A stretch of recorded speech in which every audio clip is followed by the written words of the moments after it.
irmãos, a paz do Senhor Jesus a todos. Estou aqui, meus irmãos, mais uma vez, trazendo uma mensagem de Deus para a sua vida. Eu quero deixar, irmãos, uma meditação que se encontra em Lucas capítulo 15, verso 11 ao 13, que vai dizer: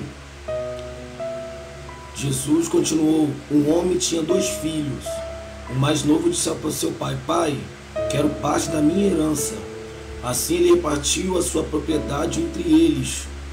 Não muito tempo depois, o filho mais novo reuniu tudo o que tinha e foi para uma região distante, e lá desperdiçou seus bens, vivendo irresponsavelmente. Irmãos, sabemos que esta parábola é uma parábola, uma das mais belas entre as palavras que Jesus Cristo falou na Bíblia.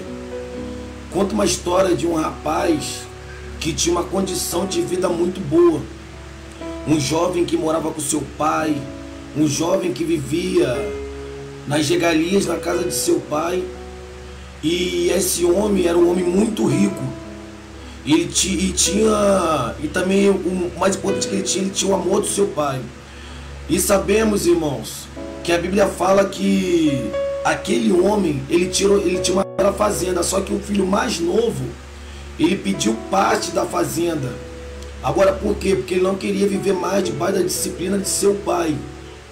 Então sabemos, irmãos, que o pai, ele deu a terça parte daquele patrimônio que ele tinha para o filho mais novo. E sabemos, irmãos, que através disso ele recebeu aquela herança e ele ficou ainda um tempo na casa de seu pai. E depois disso, irmãos, ele resolveu ir para uma cidade, viver a sua vida dissolutamente. O que é viver a sua vida dissolutamente?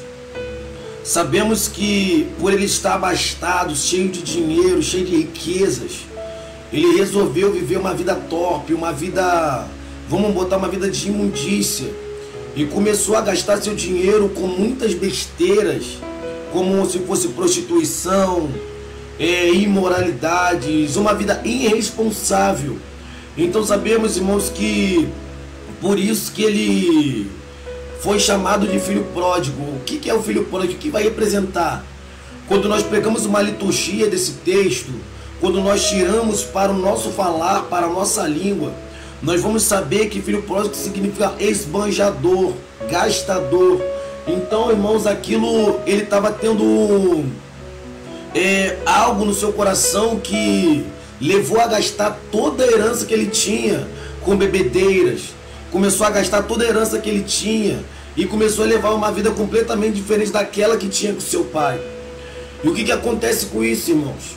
Aquele jovem, ele preferiu pegar parte da sua herança, além de ficar esperando, porque quando nós pegamos o livro de Deuteronômios, a gente pode saber, irmãos, que a herança naqueles tempos era repartido na velhice do pai ou até na sua morte. Mas só que aquele jovem, ele resolveu pedir para o seu pai, vamos imaginar assim: isso aqui não é para mim, as disciplinas, a doutrina que o Senhor aplica para a minha vida eu não quero. Isso aqui, ficar nessa casa não serve mais para mim.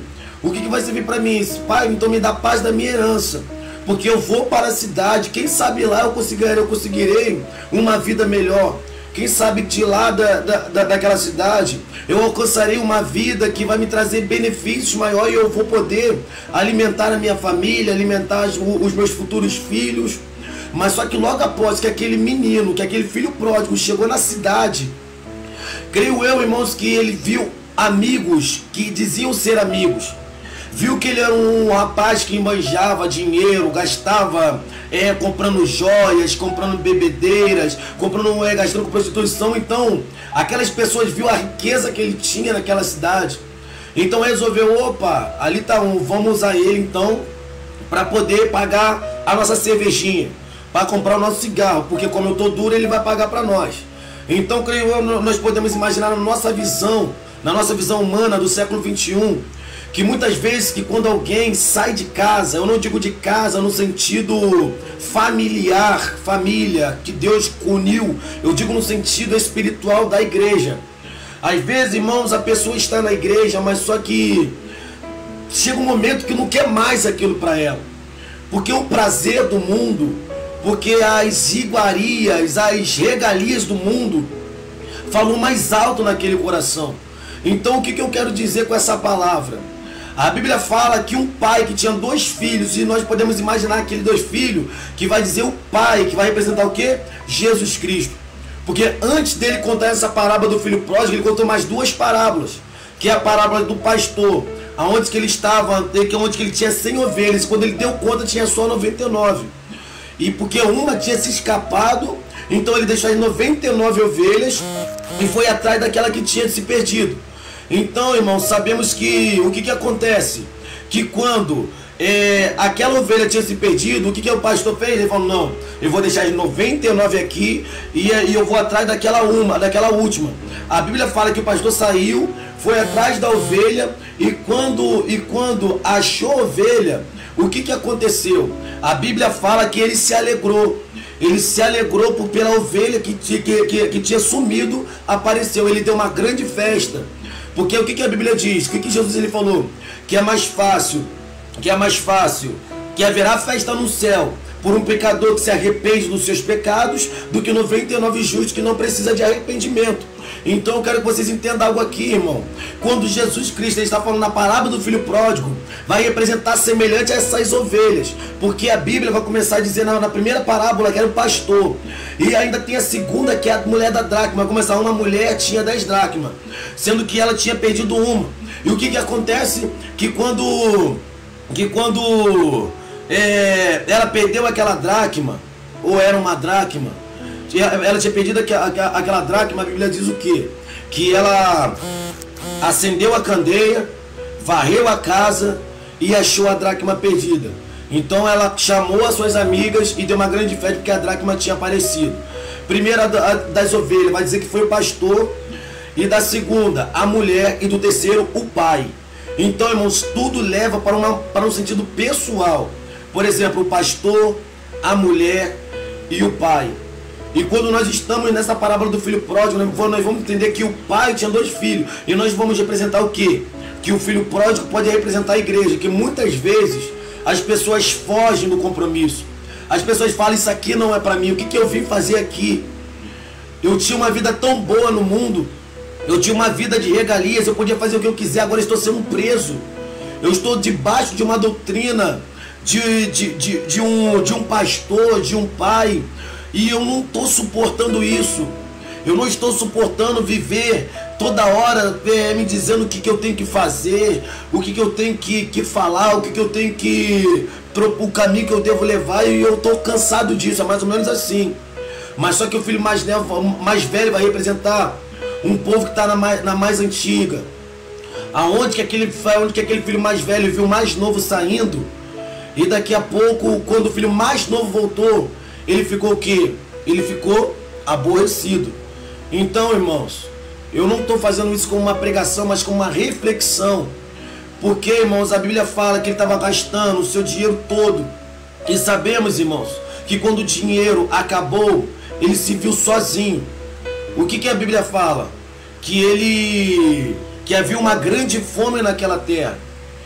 E ele encontrou um homem que apacentava porcos. Então ele começou a trabalhar para aquele homem e desejou comer a comida dos porcos. Mas só que aquele homem que era dono daquele celeiro não deixou ele comer a comida dos porcos.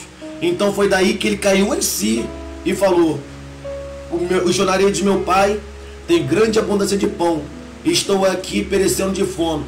Levantar-me-ei e irei ter com meu pai e direi: pai, pequei contra o céu e contra ti, e já não sou digno de ser chamado seu filho. A Bíblia fala, irmãos, que ele se levantou, ele foi caminhando à casa do pai, e quando ele estava a caminho, a Bíblia diz o quê? Que o pai estava observando de longe. Quando ele viu que o filho estava vindo, ele correu, abraçou o seu filho e o beijou. Então o filho mais novo, que quando ele voltou para casa, arrependido dos seus pecados, o que aconteceu? O pai ele falou para o pai: eu não sou digno de ser chamado seu filho. Pequei contra o céu e contra o Senhor, eu não sou digno de ser chamado seu filho. Então o pai, pela misericórdia que ele teve daquele menino, ele chegou e falou: olha só, prepare a melhor sandália, prepare a melhor roupa, prepare o melhor anel e bote no seu dedo, porque o meu filho que estava morto agora está vivo, ele tinha se perdido e foi achado. Então, irmãos, eu quero trazer algo aqui para os irmãos. Essa parábola, irmãos, ela nos dá lição muito valiosas. E como assim, Mateus, lição valiosas? Que vai representar, irmãos, que muitos resolveram deixar a casa de Deus. E hoje, irmãos, a figura do Pai vai representar quem? Jesus Cristo. E o Filho Pródigo vai representar quem? Nós. Então, Deus, ele tem cuidado de nós. Jesus Cristo, ele tem cuidado de nós. Mas mesmo com o tempo, mas mesmo com todo esse tempo fora da casa do Pai, o amor dele continua ainda falando maior pela sua vida. Então, irmãos, se você está afastado do caminho de Deus, se você está afastado da igreja, vivendo a sua vida dissolutamente, você sabe, irmão, você se afastou, mas sabe que a tribulação só aumentou. Porque, irmão, se com Jesus é difícil, imagina sem Ele. Por isso que às vezes a tua casa não consegue ter paz, a tua família não consegue ter paz, no teu trabalho você não consegue ter paz. Agora por quê? Porque você está comendo bolota de porcos. Então, irmãos, eu quero dizer para os irmãos, para que não deixa essa coisa terrível dominar seu coração, mas volte para a casa do seu pai. Você vai falar, não, vamos aceitar? Claro que vai. O seu pai está de braços abertos para você. Amém, irmãos? Que Deus abençoe sua vida. Pega essa palavra não como uma pregação, mas como uma reflexão.